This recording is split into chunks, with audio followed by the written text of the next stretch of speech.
Hey there everyone, this is Samuel Johnson and welcome back to the Steven Universe Retrospectives. And today we're going to be discussing episodes 117 and 118 of Steven Universe, The New Crystal Gems, and Storm in the Room. And these episodes are essentially an epilogue to the series of episodes we just had involving Greg being sent to the human zoo, with the new crystal gems actually picking up just as the crystal gems return to Earth with Greg. And of course, upon arriving on Earth, they end up meeting up with Connie, who pretty much spent the entire time while the gems were away, staying at Steven's house and, well, just doing what Steven asked her to do, watching over Beach City. As such, the instant Steven and Connie meet up, they're all just happy and joyful and hugging and pretty much just starting to exchange stories, with Steven talking about what happened in the zoo, though he does, and Connie's starting to tell Steven about what happened while he was away, which is actually where the whole meat of the episode comes in, because, well, it's a flashback episode. But in this case, what's really going on is that it's showcasing what Connie and co did while Steven was away, because after Steven wound up calling Connie and told her to protect Beach City while he was off planet,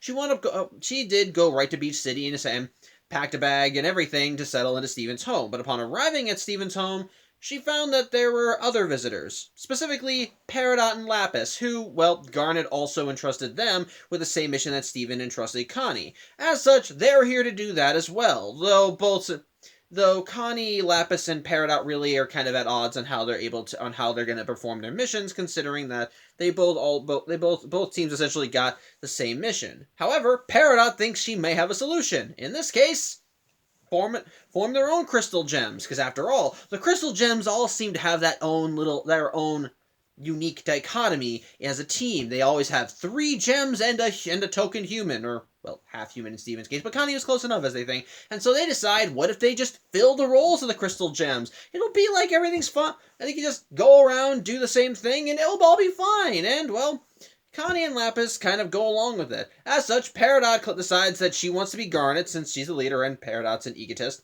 She decides to have Lapis be Amethyst because she says she can be kind of a joker. Connie will be Steven since she's the token human, and, well, they need a Pearl, so they end up choosing Pumpkin, who, yes, is still around, which I like.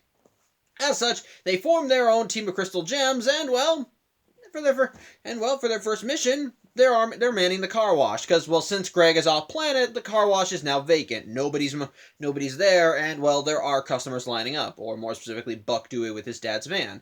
As such, utilizing their unique abilities, Peridot and Lapis are able to clean the van rather expertly, with Peridot showing off her metallurgy powers as she just lifts into the air with ease, Lapis using her aquakinesis powers to essentially coat the thing and soak up and manage to soak off every piece of it, which should probably short out of the car, but whatever, we'll pretend that doesn't happen. Although at the same time, she could have taken out all the moisture. It's, you know what, I'm gonna let that pass. But then once they bring it down to Earth, Connie and Pumpkin end up drying it off, and yeah, everything's all good.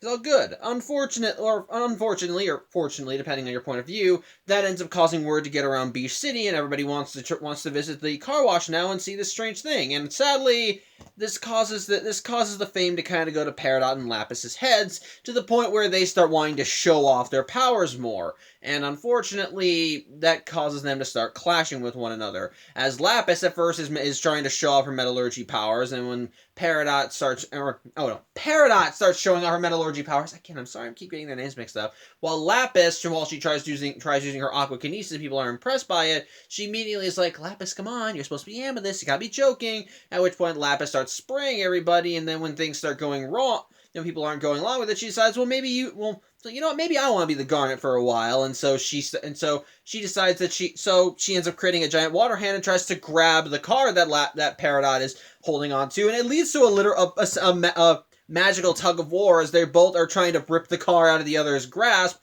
with their powers, and eventually the tug of war turns into a physical tussle as Lapis and Peridot start getting in each other's faces, and basically it just causes everything to go to hell as the car they were tugging on was Yellowtails. He ends up jumping out of the car and lands in another car. And when it's in the middle of the tug of war, the car flies off and slams right into the sign for the car wash, and this causes everyone to scatter, and as a result, Connie tries to give an inspiring Steven speech, but she really misses the mark completely. As such, the team retreats back to Steven's house, and Peridot's just ready to blame everyone but her, which in turn causes an argument between her and Lapis, and it basically just keeps escalating more and more, and Connie's patience finally hits its limit as she yells at them both to pretty much cram it. And while they say, well, that's not a very Steven thing to do, Connie ends up just saying that she isn't trying to be Steven anymore, and at this point finally is just ready to yell in their faces and to explain to them why they suck. As, well, they're acting like children. Magical, superpowered children. And while Lapis says, well, we're actually thousands of years older than you, Kai says, well, then act like it! And, yeah, she makes the valid point. They need to start, instead of trying to pretend to be gems that they're not, they need to be doing what they do best. Yeah, they're not they shouldn't be trying to be the crystal gems. They're, at best, like Connie says, crystal temps. But ultimately they're not. But that's just it. They're not supposed to be the crystal gems. They're themselves, and they shouldn't be trying. If they want to fix all this, they shouldn't be trying to do it by pretending to be other people. They need to do it as themselves by playing to their strengths and doing what they do best. And that actually does manage to get to Peridot and Lapis as they realize, okay, yeah, you make a good point. As such, they end up pooling their own natural resources, and they do manage to end up fixing the car wash, though sadly the sign does end up kind of becoming, well, a wash, so to speak. And as such, when we cut back to the present day, we do see the car wash is all cleaned up and good as new, and while Greg is ready to call his neon sign guy to get a replacement sign, Lapis and Connie says that they were able to make a new sign, and so she ends up calling for Lapis and Peridot to come along, and it turns out they made a brand new sign just for Greg. And yeah, I kind of like. It makes sense. After all, Lapis and Peridot are shown to be kind of artists, and so likewise they end up making a sign from spare parts that looks like Greg driving in a car with the sign "It's a wash" by it. So I like it's nice, and Greg ends up loving it. And so with the mission accomplished, the episode ends with Connie, Pumpkin, Lapis, and Peridot doing a victory pose as they congratulate themselves for a job well done. So that's nice stuff. But then you get to Storm in the room, as once everything is all said and done, and the story and everybody's getting caught up to speed, Connie ends up signing off Steven's bed back to him, and as such, Steven and Connie are left alone at Steven's house while the gems are going to help are back at the car wash helping Greg put up the sign, which Steven says might be a while since apparently they have trouble even putting in a light bulb. Sorry. They have trouble putting in a light bulb. I'm getting tongue-tied, sorry. But either way, as Connie is getting ready to leave, she notices that her mom isn't here yet, and while Steven kind of says, it's fine, this means that you can hang out with me more tonight, well, Connie does start getting more and more worried about where her mom is, because, well, she's not even getting any word with her. Hold on a second. Sorry about that. Shindy came into the room. But anyway, yeah. While Steven and Connie try passing the time by playing games and so forth, Connie at no point ever just feels she's very worried about her mother. And likewise, the more they play along, the more her worry grows as she wonders if something happened to her mom. Thankfully, though, her mom does come by. Basically, the reason why she didn't call Connie and why she was so late was because just various things happened. She had a surgery that went too long. She had to cover for another doctor. Her phone died. She couldn't find her charger. So basically, it's just been a long day. But she's here now and ready to pick up Connie. As such, Steven ends up just kind of watching this happy reunion. And while he is glad that Connie's mom came back, well, you can tell that the kid's feeling a little envious. Sorry, hold on again. Sorry, Chinny wanted to be let out of the room. But yeah, like I said, Steven's feeling a mite envious, and while he does go back inside and washes up, changes back into regular clothes, and even gets himself some mac and cheese, you can tell Steven's feeling uneasy the whole time. And basically, as the evening goes along, and Steven attempts to try to enjoy his mac and cheese, first indoors and then outdoors, before he gets forced back inside when it starts storming out, well, Steven starts thinking about his own mother, and, well, he starts wondering who she was, really. Because after all, the most Steven knows about his mother is through the videotape and the stories that people have told him. He's never really gotten a chance to know Rose Quartz. He's never had a relationship with her, and when it comes to feelings towards her, it's, well, as he said back when he discovered his floating powers, those feelings are complicated. And so, as Steven just kind of mulls it over, he just thinks to himself, I wish I got to know the real you. And it's at that point that his gem starts glowing, and the door to the temple opens, leading Stephen to Rose's room.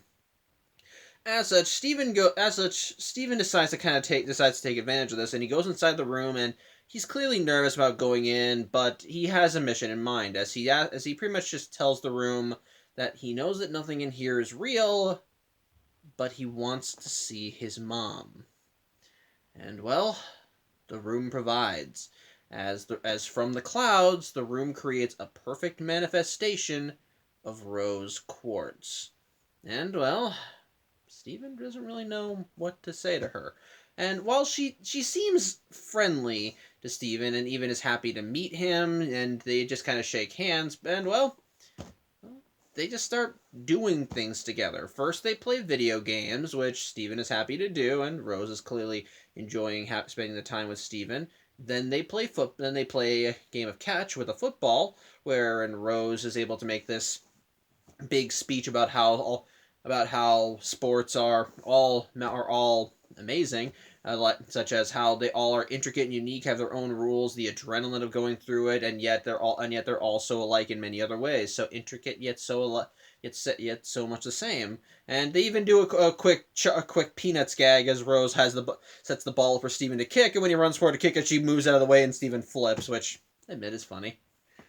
But in the midst of it all, Rose invites Stephen to sit down with her, and basically Stephen just feels calm. He feels nice knowing Rose, and he begins venting about how he feels like he's been trying to live up to all these expectations that Rose has set. How he feels like he has to fit into her. He has to fit into her metaphorical shoes, and that even at some points he's even considered dyeing his hair pink, which even Rose just says he doesn't have to do that. It's fine the way it is. It's perfect, just like him. And in the midst of it all, Stephen just kind of rests against Rose and thinks, this is nice. He's happy he did this. And so, in the midst of it all, to try and document this, he ends up pulling out his phone, wanting to take a picture with his mother. Only from the camera point of view, there's nothing. The only thing that's actually real in the room is Stephen. And that's when Stephen starts to kind of sort of realize that, well, he's been talking to himself. The Rose he's been talking to has just been his own manifestation. It's what he believes his mother would be like. Which, I'll have my thoughts on that, but I'll get to it when I get to my thoughts on this episode as a whole.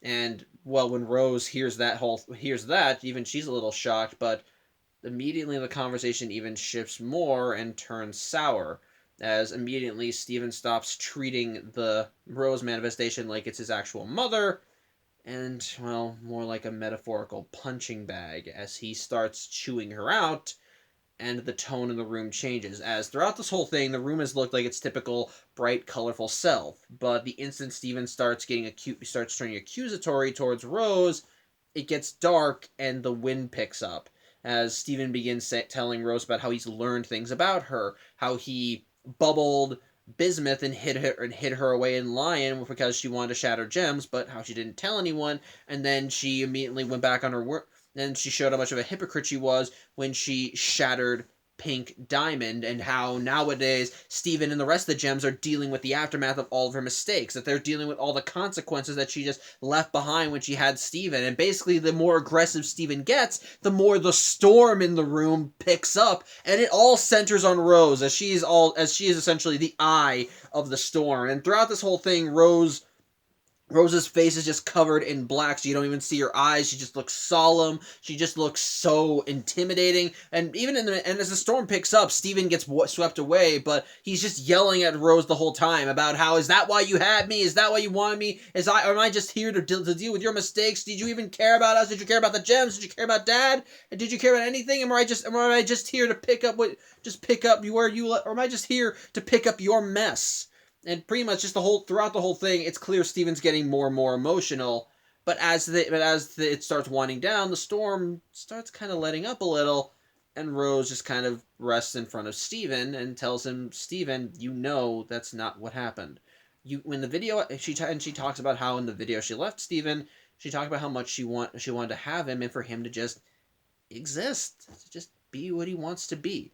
She doesn't want, of course, she reassures Steven she didn't want him to deal with her mistakes, and she did want to have him not to be her, not to be the she didn't want to have Steven with the intent on having him deal with the aftermath of her mistakes. She just wanted to have him to be just for him to exist. And she even asked Steven, "Did you think any of that was a lie?" And Steven says, "No." At which point he then hugs the manifestation of his mother, and he says, "I understand that you." I'm not quoting this word for word. I did not write the quote down, but I wish I did. It was a good line. But he talks about how I know you didn't want to. I know you didn't want me to deal with your mistakes, but you're a part of me now. But I have to. But you're a part of me now, and I haven't. But I have to deal with them. And so, as Steven hugs his mother, it starts to rain. The storm turns calm as the wind dies down and it starts to rain in the room. The light never picks up, but in the midst of it all, the rose manifestation vanishes, turning back into smoke and disappearing. But even in all this, the room is still crying, so to speak. And as such, as this happens, Steven opens the door back to the real world and leaves the storm behind and just kind of sits back down in the living room, and just in time, because at this point, it's when Greg and the rest of the Crystal Gems arrive, having managed to finally put up the sign, and they went and brought a pizza home for Steven. And as such, as they all sit down to enjoy it, well, most of them anyway, Pearl just sits by and doesn't eat a thing. Steven feels happy to be there, and when Greg asks Steven if it's okay that they got him mushroom pizza since they were out of pepperoni, Steven responds with, he thinks it's perfect, and that's where the episode ends. So.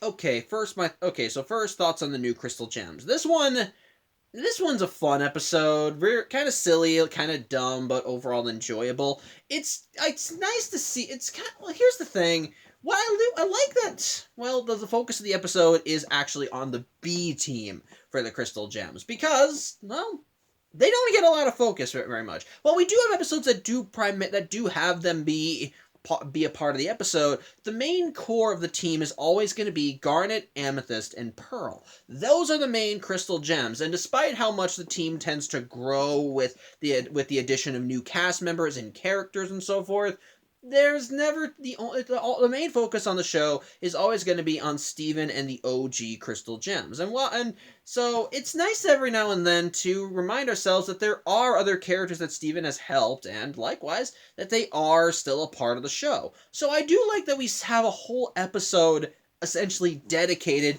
to those, for lack of a better term, side characters.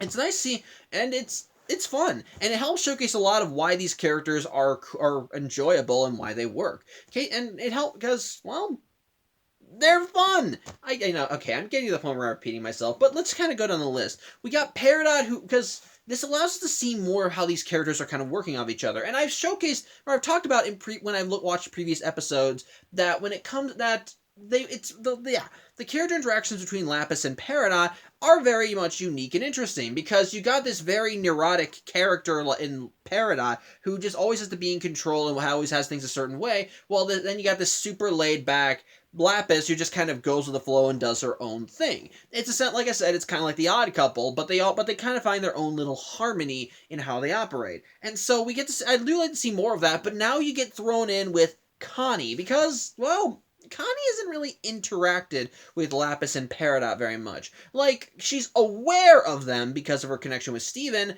but this episode is probably one of the first times that you actually see her interacting with them.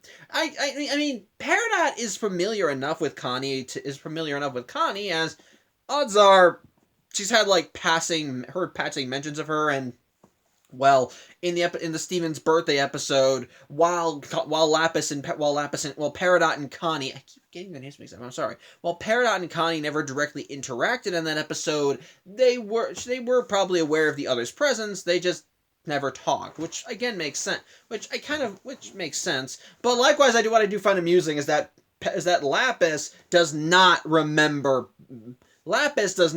Connie at all. Also, I apologize if I keep messing up Lapis and Peridot's names. Seriously, it's like a mental tick that I don't catch until after I say it. But anyway, I'm getting off topic again. But yeah, Lapis does not remember Connie at all. In a similar case to how she doesn't remember Greg from when she broke his leg in the Ocean Gem two-parter. She likewise does not remember Connie and how she almost drowned her. So likewise, they have to reintroduce themselves. And basically, from there, the majority of the episode mostly just involves their hijinks, seeing this team of crystal gems working off of each other, because ultimately when you have this entire side team of the gems made up of different gems with different personalities, it leads to some very fun and interesting setups that are different enough from the original team, but unique enough so they're still fun. And we see that showcased in this episode when, in an attempt to try and emulate what the original crystal gems had, Peridot decides, let's just pretend to be them. And I find that kind of, it's stupid, but in a way it's also somewhat amusing. And you kind of see that reflected throughout the episode, because as Peridot's assigning roles, she immediately jumps on being Garnet because she likes to be in charge. When she asks Lapis to be Amethyst, Lapis is like, which one's Amethyst? And then when there's flat silence, she's like, I'm kidding. Like, that fits into That fits into Lapis's nature, but then likewise, when ultimately their egos end up clashing as they both like being the center of attention, it feels genuinely funny and actually is some good tension. Again, this isn't the same tension that we've had with Lapis and Peridot before, because because the tension from there was created from genuine malice from Lapis to Peridot, but likewise, this feels like more roommate/friend attention, because no matter how well you know someone, the better that you know someone, the easier it is to kind of get under their skin. And we see that with Lapis and Peridot in this episode when they are vying to be the gem in charge, so to speak, as they get into a literal tug of war over being the center of attention, and as a result of that, it ends up causing more problems. And which I do like that once they end up causing problems, even they both realize, okay, we kind of fucked up. Although they do end up backpedaling when Peridot later tries blaming everybody but her, so maybe not this game. But then again, that's also in character for Peridot, so what do I know?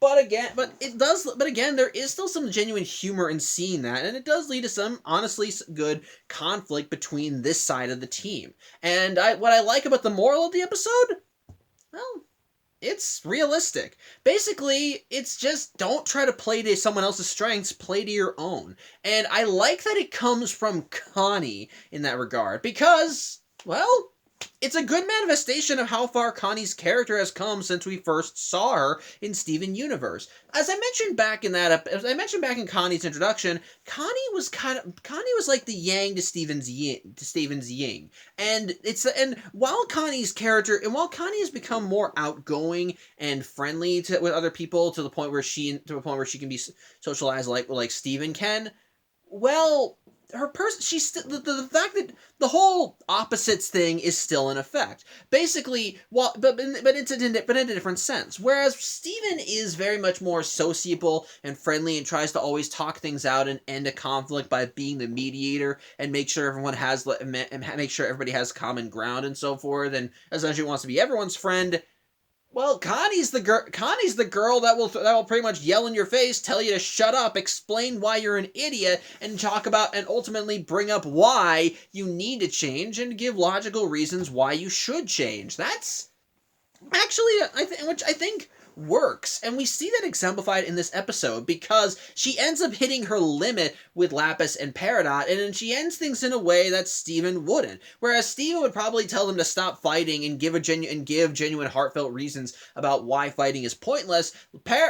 In the case of Connie ends up yelling in their faces and pretty much just calls Peridot and Lapis stupid. And when they try to counter, hey, why are you yelling at us? We're older than you. She even says, well, then act like it, you morons! You guys are these thousands-of-year-old gems. Why don't you act like that? Play to your strengths. Do what makes you good instead of trying to emulate other people. She brings up very valid points and does it in a way that pretty much just tells them, you guys are acting like idiots. But it does so in a way that also makes them reflect, Okay, yeah, we were.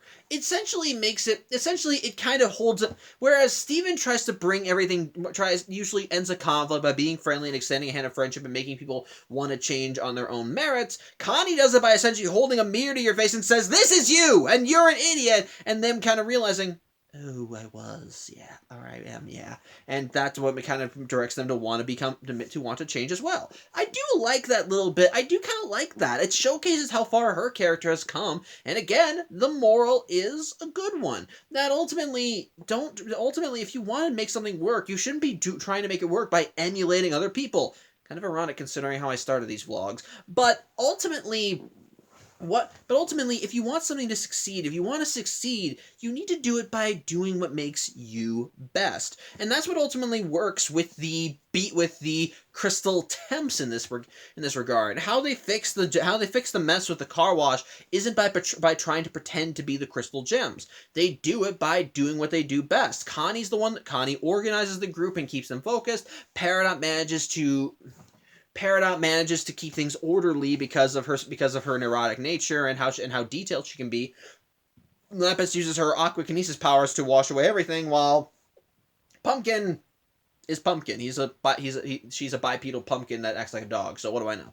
But my point is this: ultimately, it's what leads to them fixing the problem, not by pretending to be the crystal gems, but by just being themselves. And I like that. And as a result, the episode is just enjoyable. It's fun. There's nothing too deep about it, nothing too grand, but it does lead to some very fun character interactions with seeing Lapis and Peridot take center stage and having them work alongside Connie, who they don't typically work alongside, which I think does a good job at not only having some good humor and antics and some fun tension, but also does lead to some showcasing more of how far certain characters have developed. In this case, Connie, as she rightfully calls Lapis and Peridot out in their shit, and ultimately thinks of a solution that helps everyone, while also reminding them what they need to be focusing on, not pretending to be them, not pretending to be anybody else, but just being themselves. It's nice. I like it, and overall, it's enjoyable. As for Storm in the Room, this one is a lot more heavy-handed with what it sets out to do. Whereas the last episode was enjoyable, fun, and filler to try and help ease the tension from what Steven and co went through to get Greg back from the zoo, the Storm in the Room is definitely the episode where Steven kind of finally has a moment to kind of contemplate things, and, well, it ain't pretty. Basically, what I do like about the episode is that it further showcases how alone Steven truly feels. That, well, as I've stated, or me and others have stated in these vlogs, or others being Haley, but I'm getting off topic. As me and others have stated in these vlogs, Steven is typically the outcast when it comes to being himself.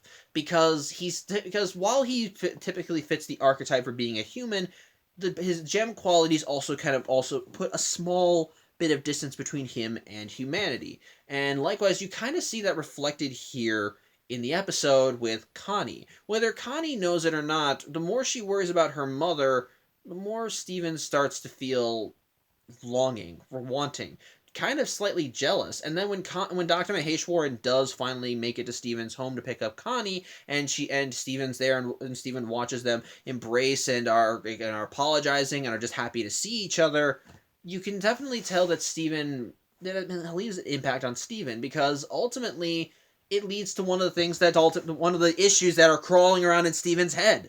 That he never got the chance to know his mother. That the woman he's been told about for most of his life, he doesn't even really know if she exists or not. After all, every story he's heard about Rose, even in the flashback episodes, has been through the point of view of someone else. Their own interpretations, explaining how she acted, and everybody has a bias. Yes, the flashback episodes can definitely give us a better window into how Rose was as a character, because, well, while in universe the character is just telling the story, from our perspective, we're actually seeing it happen. And basically, from Steven's perspective, he's only learning a story from that person's perspective, and everybody only knows so much. Greg, of course, is gonna explain the positive lights of his relationship with Rose and the hurdles they went through, because, Well, Rose was dear to him, and he cared about her, and he cared about her immensely. Whenever the Gems talk about Rose, they always have a certain point of view or bias towards them, or towards her. All of them, like I said, all of them have held Rose on a pedestal in some form or another. And while that pedestal has cracked somewhat, all of them still hold her in high regard and ultimately do not want any bad things said about her. So odds are they're not going to be sharing a lot of the troubled history that Rose has had with Steven. And we've seen that showcased in previous episodes. When the mention of the Palanquin came up, the gems all clammed up for their own reasons, but the primary one was that they didn't want Steven digging into Rose's dirty laundry. And then likewise in the It Could Have Been Great episode, when Lapis pointed out that that Rose's rebellion ultimately didn't stop the destruction of the Earth, just delayed it, the Gems were fucking pissed and we're almost ready to assault Peridot just for saying one bad thing about Rose, and it was ultimately Steven who had to ease the tension and calm them down. Yeah, it's clear that Steven just wants to get to know the person, not the stories or what he believes was Rose, but who Rose was as a person, which is what leads him to going into Rose's room and seeking her and wanting to just talk to her. And this is where things kind of get a little weird, in my opinion. And I'm not saying that in the sense of the episode. The episode is fairly structured, in my opinion, and it does not get very confusing or go and cross over into the uncanny valley. The most unusual things, in my opinion, are when the room reacts to Steven's emotional state and turns into a frenzy of emotions. But for me, the interaction Steven has with Rose is probably is well, I honestly don't know how to comprehend it because, well, who was he talking to? I mean, by the end of the episode, Steven believes that the person he was talking to was not Rose, and there's enough evidence in the episode to point to that assumption being true, that the person that Steven was talking to was ultimately just a manifestation of what the room thought Steven wanted to see from Rose, and that ultimately the person that he spent all that time with was just Steven essentially talking to himself, but with extra steps. But I'm probably in the minority when I say this. I think that who Steven was talking to might have been Rose. Now, I have no baseline for this, and again, this is a fan theory in the purest sense. But hear me out on this. We have seen in the past that the room can create beings that operate with their own consciousness. We saw that with the Connie manifestation several episodes back, when Steven told the Connie manifestation to not do what he wanted, and when the Connie manifestation and as a result, the manifestation gained a will of its own and attempted to force Steven to tell the truth to Connie because it knew because it knew that Steven liked the book and wanted him to reveal the truth. But with that being said, what does that make the Rose manifestation? Again, you can make the argument that the Rose manifestation was just ultimately Steven's own perceptions personified into a physical form.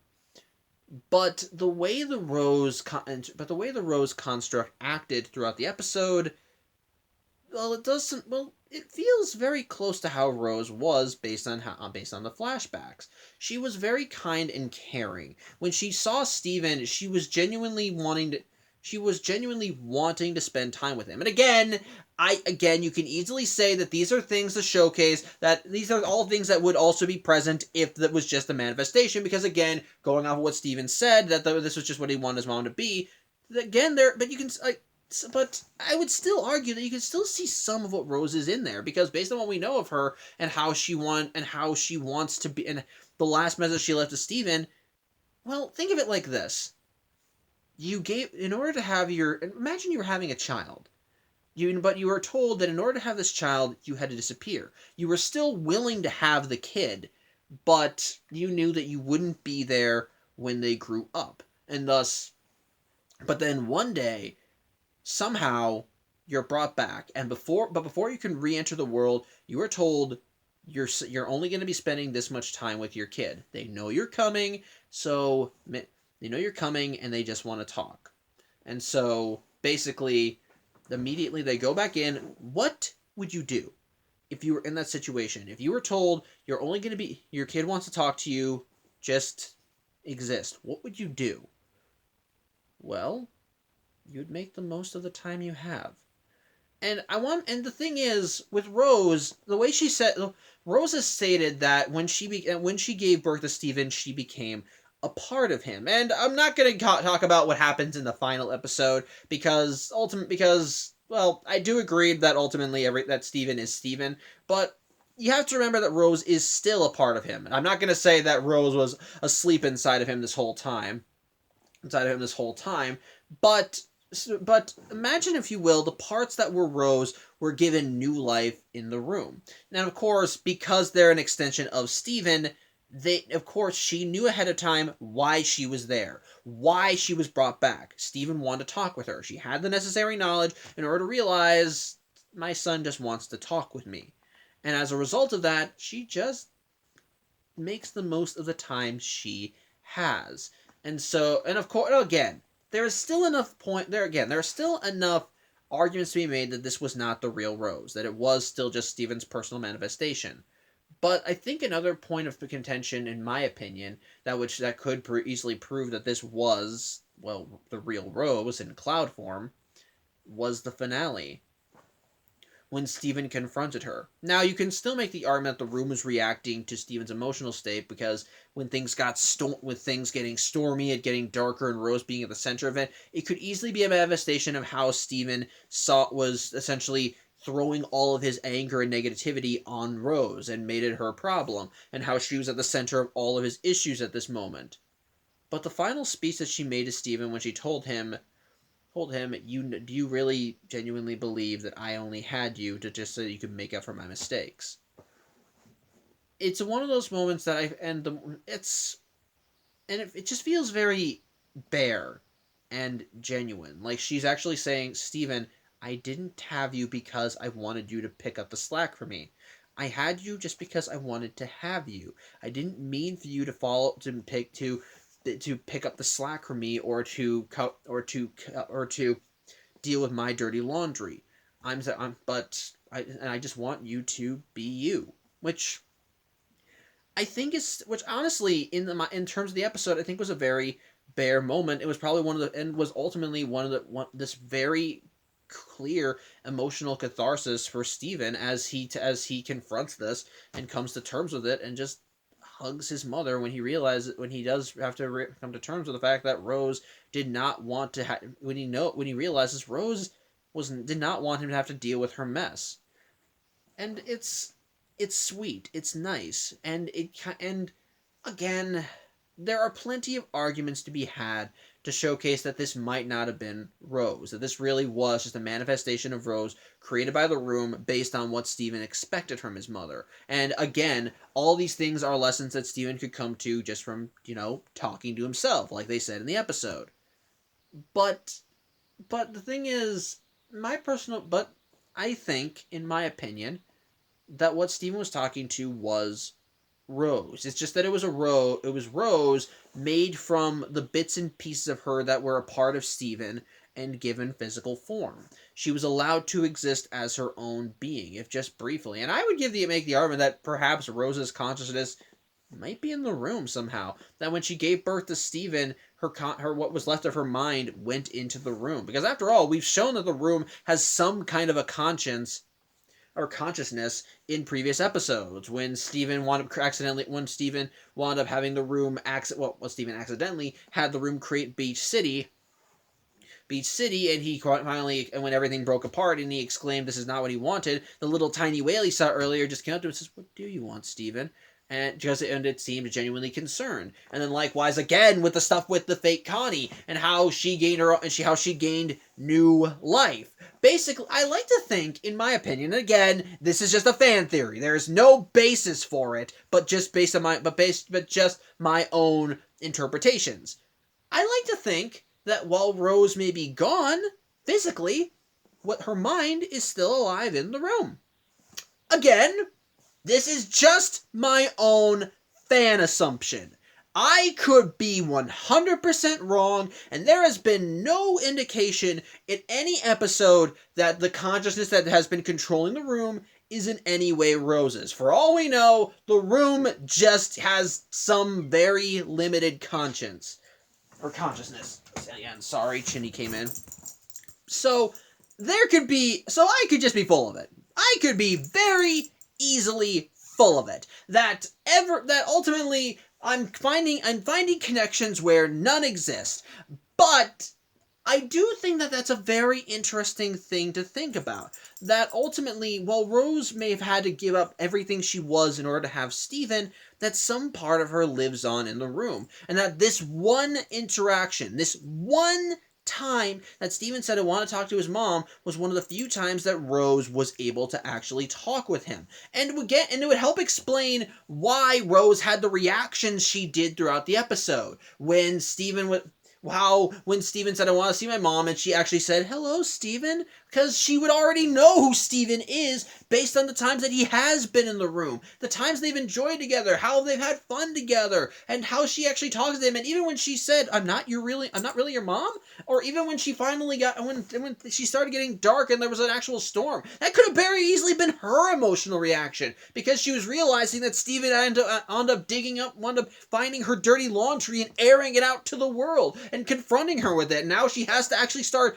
realizing the ramifications of all the shit she's pulled as her son calls her out on this crap. But then as Steven has a breakdown, she ends up realizing this kid, he needs me, and it leads to a genuine emotional moment. And thus the rain you see are her tears, because she's sad that Steven has to feel like this. And again, she's sad that Steven has to deal with her mess, but she also wants him to know, I care about you, and I'm sorry that you're dealing with my mess. I didn't mean for you to deal with my mess. But it's again, and again, I can be full of it. I could very easily be full of it, because this could all very much be Steven's emotional reactions. That the rose quartz he's talking to is just, like he said, a manifestation of what he believes Rose was like. And that at the end of the day, everything that happened in the room is reacting to his emotional state. And the reason Rose, and after all, the rain came when he was crying, and the reason Rose was at the center of the storm was because Steven was putting her at the center of the storm. So, I could be full of it. But it is a very interesting thought to think about, that the idea of Rose being alive in the room... Sorry about that. Chindy saw something outside, and I should be probably wrapping this up soon anyway. But my point is this. It's an interesting thought, and there are theories... Again, hold on. Again, sorry about that, Chindy, and all that stuff. But, yeah, like I said, it's an interesting thing to think about, and again, I could be full of it. There's enough there's... Everything that I have listed is essentially, well, circumstantial evidence, so to speak. You could very easily make arguments that ultimately everything that Steven saw was literally just him talking to himself. But I have my own interpretations, and it's just, like I said, it's just a fan theory. There's no basis for it besides my own personal interpretations, so ultimately, whether you want to believe it's true or not is up to you, and you're free to have your own opinions, and, like I said, I could very easily I could be wrong, and I might be wrong. So, there you go. But my own fan theories aside, it's still the Storm in the Room, I think, is still a very good episode. It's very much full of character study, of having very deep emotional moments as Steven has to kind of come to terms with how he feels towards his mother, and just kind of realizing just kind of coming to terms with everything that he's learned about her, both good and bad, and ultimately coming to terms with his own feelings towards her, about where he stands, and by the end, who his family is. That ultimate and that at the end of the day, Rose is not. At the end of the day, his family is that. Hold on, I'm trying to think of something. Hold on. Sorry, I was trying to make a connection, but ultimately, yeah, Steven has to realize that the connection he hopes for, he does still have it. The gems are his family, his father is still there, and despite everything he feels, he still knows it. He knows that regardless of who his mother really was, She did genuinely want Steven to be happy, and that's kind of all he really needs. He's happy, and he finds that happiness with the people he loves, with his father, with the gems, and with his friends. So that's really all I can think of. So yeah, apologies for the dog-related interference at the end of the episode. I'm sure some people are going to find some amusement in seeing Shindy barking her head off in the background, but regardless, I do hope you enjoyed this video, and hopefully next week there'll be less dog-related shenanigans to be seen. But until next week, I'm Samuel Johnson. I hope you have a good evening, and well, prepare yourself for some Ronaldo next time. So yeah, there's going to be some pain, but either way, hope you have a good night and take care.